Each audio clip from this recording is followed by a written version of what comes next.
ಈಗ ಒಂದು healthy snack ಮಾಡ್ತಿದ್ದೀನಿ, ಮಸಾಲಾ ಮಖನ. ಮಸಾಲಾ ಮಖನ ಹೇಗೆ ಮಾಡೋದು ಅಂತ ನೋಡೋಣ ಬನ್ನಿ. ಮೊದಲಿಗೆ ಒಂದು ಕಡಾಯಿಗೆ 4 ಸ್ಪೂನ್ ತುಪ್ಪ ಹಾಕೋತಿದ್ದೀನಿ.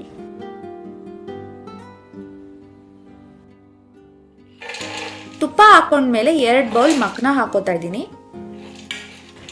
ಈಗ ಇದನ್ನ ಲೋ ಫ್ಲೇಮಲ್ಲಿ 5ರಿಂದ 6 ನಿಮಿಷ ಫ್ರೈ ಮಾಡ್ಕೋಬೇಕು. ಮಖನ ಈ ತರ ಬ್ರೇಕ್ ಆದ್ರೆ ಇದಾಗಿದೆ ಅಂತ ಅರ್ಥ.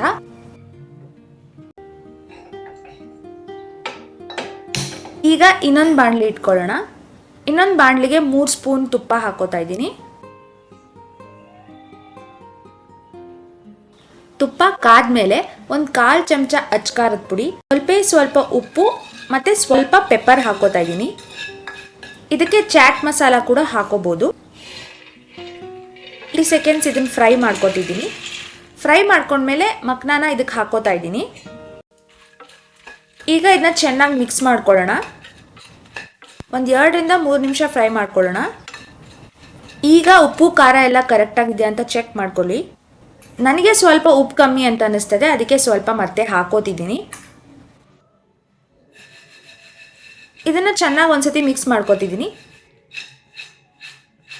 ಈಗ ಮಸಾಲಾ ಮಖನ ರೆಡಿ ಆಗಿದೆ.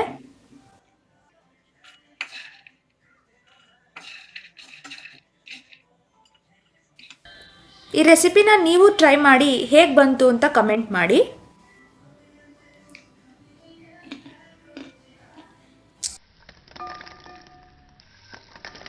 ಇವತ್ತಿಗೆ ನನ್ನ ಬ್ಲಾಗ್ ಇಷ್ಟೇ. ಮತ್ತೆ ಮುಂದಿನ ಬ್ಲಾಗಲ್ಲಿ ಸಿಗ್ತೀನಿ. ಬರ್ಲಾ, ಬಾಯ್.